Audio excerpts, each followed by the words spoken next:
Fala pessoal, sejam bem-vindos! Começando mais um vídeo recheado de informações importantíssimas. Mas antes, inscreva-se agora mesmo no canal, deixe o seu like e compartilhe esse vídeo com o máximo de pessoas. Assim você vai estar me ajudando demais. Giro na tela e notícias a seguir.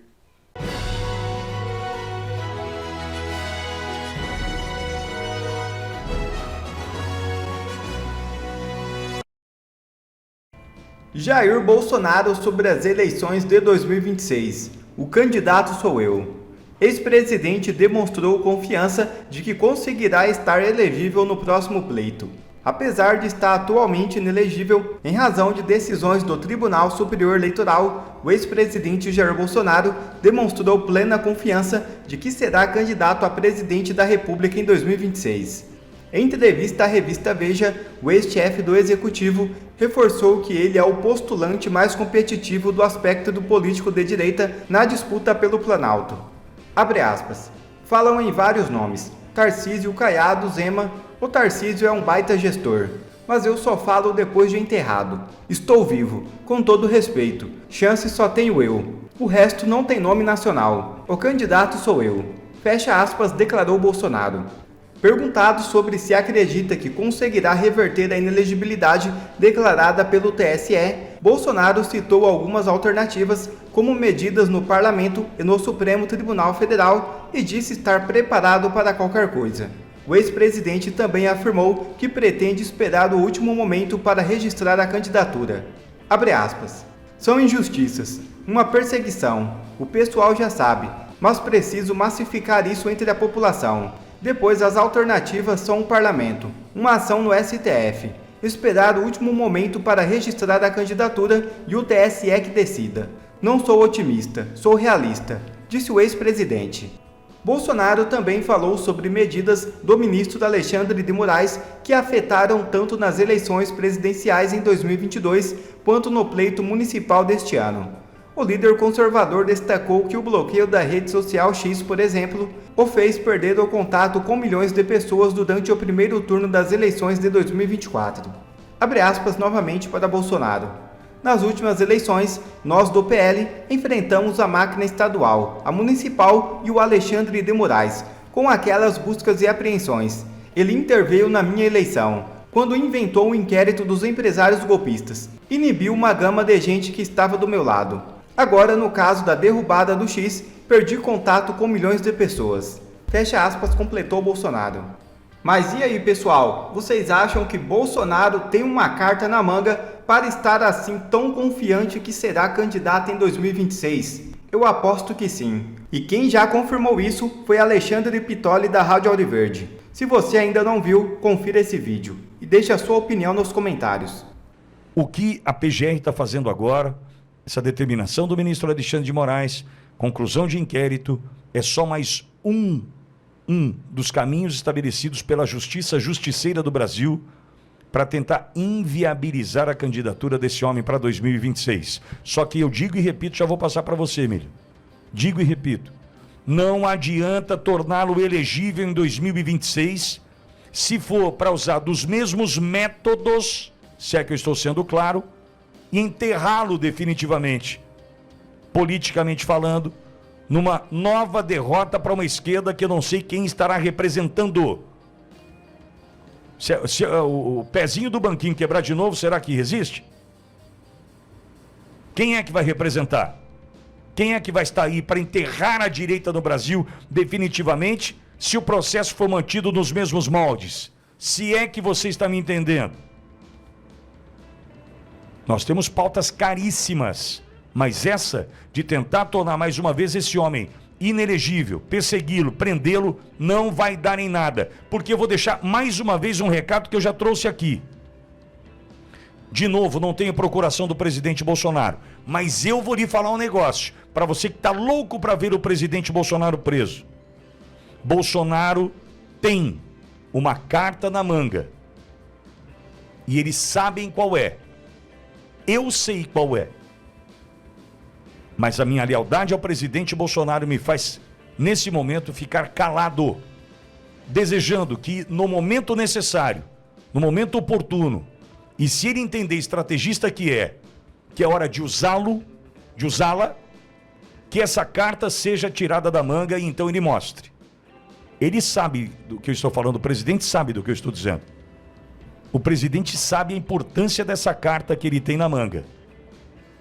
E não é, isso aqui não é programa de recadinho, isso aqui não é pombo correio, isso aqui não é programa de fofoca, isso aqui não é Sônia Abrão, isso aqui é um programa sério.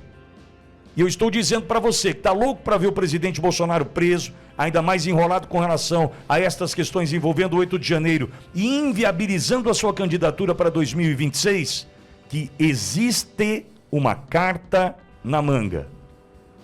É TikTok 24 horas, é TikTok 72 horas. Eu acho melhor você não pensar assim. Eu sei o que eu estou dizendo. Eu sei o que eu estou dizendo. O presidente também sabe. Já usou essa carta? Não, não usou. Ela é importante? Ela ganha o jogo. Por que não usou ainda? Porque tem hora. Atenção. Você que está aí louquinho para ferrar o presidente Bolsonaro, fica o recado. Tá me ameaçando? Não, não, não. Faz o que você acha que tem que fazer. Eu só estou te dizendo que do outro lado tem alguém preparado para te enfrentar. Você sabia que muitas das vezes você tem que ter, para enfrentar o seu opositor, cartas que estão guardadas, que ele jamais imagina que você pudesse ter, usado essas cartas? Isso é uma estratégia? Tudo tem hora. Tudo tem hora. A diferença do sangue, do remédio e do veneno é só a dose. Calma. Calma. E ministro do STF é citado em esquema de venda de sentenças. É isso mesmo. Quem explica essa bomba é Deltan Dallagnol. Veja o vídeo. Para tudo o que você está fazendo. Olha a bomba que saiu hoje. Um ministro do STF é citado em esquema de corrupção e venda de sentenças no judiciário. Fica comigo que no final desse vídeo eu vou contar para você qual que é o meu receio nesse caso, fazendo a ligação desse caso com outro caso. E para nós começarmos muito bem, já deixa o seu like, olha aí comigo a notícia que saiu hoje. Mensagens incluem menção a ministro do Supremo. Integrante de esquema sob investigação diz ter proximidade com o ministro, cujo nome é mantido em segredo. Não está claro se a relação era real ou se o lobista estava indicando uma influência que ele não tinha. Como assim, Deltan? O que é isso? Recentemente veio à tona um grande esquema de venda de decisões judiciais dentro de tribunais superiores, inclusive do STJ, do Superior Tribunal de Justiça, o segundo mais poderoso do país. Eu já fiz 2 vídeos sobre isso, eu vou deixar para você aqui na descrição para você se inteirar e eu vou aqui para a novidade, para o que veio à tona. Mas antes, por que a Polícia Federal sabe que existia o esquema e não era apenas o que se chama de venda de fumaça? Como assim, Deltan, venda de fumaça? É o seguinte, quando surgem pessoas, advogados, lobistas, dizendo, olha, eu consigo uma decisão no STJ, eu consigo uma decisão no STF, eu consigo uma decisão daquele juiz ou daquele procurador, tem 2 possibilidades aí, 2 hipóteses. Primeiro, é verdade que consegue, ele compra, tem uma corrupção do juiz, do procurador, do ministro, mas existe uma segunda possibilidade, que esse advogado, esse lobista, ele está garganteando, que ele está vendendo uma influência que ele não tem. Nesse caso, a gente diz que ele está vendendo fumaça. Tem fumaça de corrupção, mas não tem fogo de corrupção. E essa venda de fumaça é uma venda de prestígio, é um estelionato quando não existe efetivamente essa influência nas decisões, quando não existe efetivamente uma corrupção, uma venda de decisões judiciais. E como que a polícia sabe que existia fogo e não apenas uma venda de fumaça? Porque em alguns casos a polícia encontrou a decisão que sairia depois no STJ sendo transacionada, sendo mostrada pelos intermediários do esquema, mostrando as decisões que ainda não tinham saído, que iam sair corretas até na vírgula, ou seja, idênticas àquelas que iam sair dias, semanas depois. Isso mostra que existia evidentemente alguém lá dentro no tribunal, fosse um ministro, fosse um assessor, que efetivamente estava vendendo essas decisões. Senão não tinha como o intermediário apresentar exatamente a mesma decisão que ia sair. E tem ainda um ministro que recebeu uma transação financeira de um desses intermediários do esquema.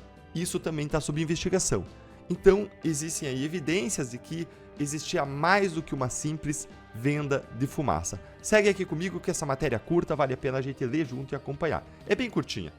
As mensagens encontradas no telefone celular de um advogado morto em dezembro do ano passado, lá em Cuiabá, Mato Grosso, foi só por isso que esse esquema veio à tona, porque o advogado foi morto, foi assassinado, a polícia prendeu o celular, encontrou essas mensagens das vendas e decisões. Então, essas mensagens do celular do advogado morto levaram à descoberta do suposto esquema de venda de decisões judiciais, e essas mensagens incluem menção ao nome de um ministro do STF. O Platô BR, que é o veículo jornalístico aqui, apurou que nas mensagens, um dos integrantes da quadrilha insinua ter proximidade com esse ministro do STF.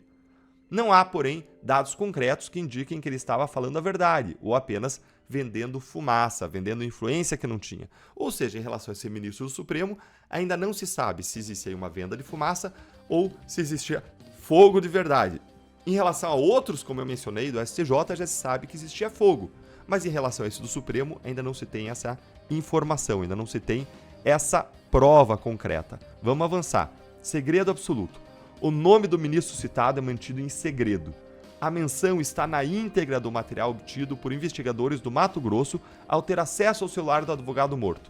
Era por meio desse aparelho que o advogado se comunicava com o lobista Anderson Gonçalves, que é apontado como chefe desse esquema que vendia um acesso privilegiado a decisões de ministros de outra alta corte de Brasília, o Superior Tribunal de Justiça, que, como eu mencionei, foi o berço da investigação e em relação ao qual existe aí prova de que existia mais do que venda de fumaça. Um dado importante aqui, gente, por que sigilo absoluto? Por que segredo? Sigilo num processo, numa investigação, só serve para você ter eficiência de investigação, porque os investigados não podem saber que você está investigando, senão uma busca e apreensão não vai ser frutífera, eles vão destruir os materiais, as provas. Ou serve ainda para você garantir, proteger a intimidade dos investigados quando tem lá fotos íntimas, quando tem lá dados bancários e fiscais. Aqui não parece ser nenhum dos dois casos, porque a investigação aí é conhecida. Então não seria o caso, em princípio, de ter sigilo. Claro que eu estou falando aqui de orelhada, não fui olhar o caso, mas eu não gosto dessa ideia de ver esse sigilo decretado e mantido a sete chaves. O que parece? Fica parecendo que querem sim é proteger os ministros, a imagem dos ministros do Supremo, e não é para isso que existe sigilo. Mas vamos seguir aqui. Investigação no STF. Em razão das suspeitas envolvendo o Poder Judiciário, as mensagens foram enviadas pela Polícia Civil, depois de terem sido encontradas ali com o advogado morto, foram enviadas pela Polícia Civil do Mato Grosso ao Conselho Nacional de Justiça em Brasília, que em seguida encaminhou elas para a Polícia Federal e Justiça Federal. E depois, quando viram evidências de que o esquema envolvia gabinetes do STJ, aí a Procuradoria-Geral da República pediu que esse caso fosse transferido para o Supremo Tribunal Federal, onde está agora, sob a relatoria de quem? De quem? Sob a relatoria do ministro Cristiano Zanin. E aí que entra o medo que eu tenho, que eu quero mostrar para vocês. Quem é Cristiano Zanin? Cristiano Zanin foi advogado de Lula, mas mais do que isso, você precisa saber que em um determinado momento ele foi acusado criminalmente justamente por tráfico de influência nos tribunais superiores. Depois essa investigação foi derrubada, eu vou mostrar para vocês tudo, mas você precisa saber que Zanin foi envolvido numa investigação da Lava Jato, do Rio de Janeiro, chamada Esquema S. Teve uma denúncia, inclusive, uma acusação criminal do Ministério Público. Acompanhe aqui comigo, olha aqui, ó. Denúncia do MPF indica ligação entre Zanin, filho do presidente do STJ, e Sistema S.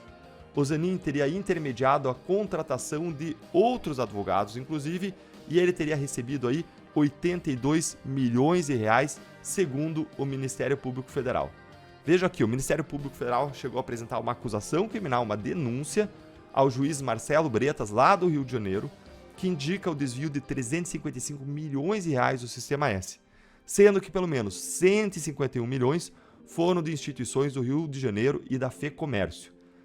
Entre os denunciados estavam, de um lado, Cristiano Zanin, que é advogado do Lula, foi advogado do Lula, e do outro lado, advogados, inclusive, de pessoas da direita, a Ana Tereza Basílio, da defesa do governador afastado Wilson Witzel, o advogado Eduardo Martins, filho de Humberto Martins, que era presidente do STJ, ou seja, gente muito poderosa, muito influente, e se tornaram réus no caso, foram acusados criminalmente. A investigação do MPF aponta que de setembro de 2012 a março de 2013, Cristiano Zanin Martins, hoje o relator desse novo caso no STF, em sociedade com o advogado Roberto Teixeira, teria assinado contratos suspeitos com a FEComércio. Segundo os procuradores, os acordos teriam sido usados como pretexto para que os advogados influenciassem o presidente do Conselho Fiscal do SESC, Carlos Eduardo Gabas. O MPF indica que Zanin teria ainda intermediado a contratação de outros advogados. Durante 2014, 2 advogados, por sua vez, teriam indicado a contratação de outros 2 advogados. E aqui vai o esquema. De onde que veio tudo isso, gente? Isso aqui tudo veio, e inclusive o MPF faz toda uma linha temporal, veio de uma delação premiada que teria sido corroborada por alguns elementos, algumas provas, algumas evidências, e teria levado à acusação criminal. A acusação criminal foi aceita pelo Marcelo Bretas, juiz da Lava Jato do Rio, que entendeu que existia viabilidade para um processo criminal, e o processo começou, mas morreu precocemente. O que aconteceu? Esse caso aí que surgiu na Lava Jato, ele foi barrado no Supremo Tribunal Federal. Adivinhe por quem? Por quem? Pelo ministro Gilmar Mendes, exatamente de Mato Grosso. Esse ministro foi e barrou o avanço da operação do Sistema S e anulou as decisões todas do Marcelo Bretas, dizendo, não, veja bem, não é competência da Justiça Federal, é competência da Justiça Estadual. E mandou para a Justiça Estadual e lá o juiz entendeu que essa investigação seria uma criminalização da advocacia e enterrou esse caso, anulou o caso, enterrou a investigação, derrubando essa investigação. Mas, e aí, aqui tem as explicações dos advogados nas matérias, dizendo que eles não tinham nada, que não tinha nenhuma relação, que era uma perseguição, que era um absurdo, que isso e aquilo. Se vocês me perguntarem, eu acredito muito no trabalho dos colegas do Rio de Janeiro, da Lava Jato do Rio de Janeiro, um trabalho muito sério, muito consistente. E na minha leitura, esse caso foi precocemente encerrado aí pelos tribunais, com uma série de outras investigações envolvendo gente importante, foi precocemente encerrada. Mas a última palavra aí cabe aos tribunais. Zanin tem presunção de inocência, todo mundo tem presunção de inocência, mas como você sabe aqui, ó, o Zanin então foi investigado, chegou a ser acusado, depois o processo foi derrubado, mas ele chegou a ser acusado por tráfico de influência. E aqui eu quero fazer uma explicação para vocês muito rápida. O que é o tráfico de influência? É você dizer que você tem uma influência perante autoridades e você vender essa influência. Você tem uma influência que não seria simplesmente o argumento, a força da lei, a força dos fatos. Você teria uma amizade, você conseguiria lá dar um jeitinho para a decisão sair favorável. Eles foram acusados por esse tráfico de influência e é diferente da corrupção, porque na corrupção você vai lá e você paga o ministro, você oferece um benefício para ele dar uma decisão favorável a você. Agora, em vários casos de tráfico de influência, não nesse especificamente que foi trancado, foi derrubado, mas em vários casos você acusa por tráfico de influência porque você não chegou a provas de corrupção. Pode até existir uma corrupção. Então, você nunca sabe o que efetivamente aconteceu, senão o que o judiciário decidiu, que foi derrubar essa operação. Um outro dado que a gente precisa colocar na mesa é que a gente sabe que o STF é o órgão mais corporativista do país. E a gente sabe, então, mais uma vez, que o Zanin foi beneficiado por uma decisão do Gilmar, que, num caso, que investigava fatos aí parecidos, fatos de tráfico de influência, e que em algum momento poderia surgir alguma evidência de venda de decisão, mas, mais uma vez, esse caso foi precocemente encerrado e a palavra final é do judiciário, dizendo que não tinha nada de errado. Essa é a palavra do judiciário. Em razão de tudo isso, o meu medo nesse caso, o meu receio, é que esse caso agora, de uma nova investigação de vendas de decisões, seja igualmente precocemente enterrado por qualquer razão técnica que se possa invocar. Tem uma nulidade, a investigação começou na primeira instância, deveria ter ido direto para o Supremo Tribunal Federal, se violou a prerrogativa de foro das pessoas envolvidas. Que se invente uma nulidade, como sempre aconteceu no Brasil, e que se enterre esse caso. Esse é o meu grande receio, ainda mais quando eu olho para outros casos, como esse caso do Esquema S, que foi precocemente, a meu ver, na minha opinião, enterrado por um tribunal. E agora eu quero deixar a questão para você, jogar bola para você que está aqui sempre nos acompanhando, porque a sua opinião é importante para mim, para você. O que você acha que vai acontecer? Conta para mim aí nos comentários. Quer ver mais conteúdos como esse? Então inscreva-se agora mesmo no canal e ative o sininho das notificações. Assim você não perde mais nenhum conteúdo que é postado aqui no canal. E também já deixe o seu like para o YouTube ajudar a divulgar o nosso trabalho. Fico por aqui e que Deus abençoe a todos.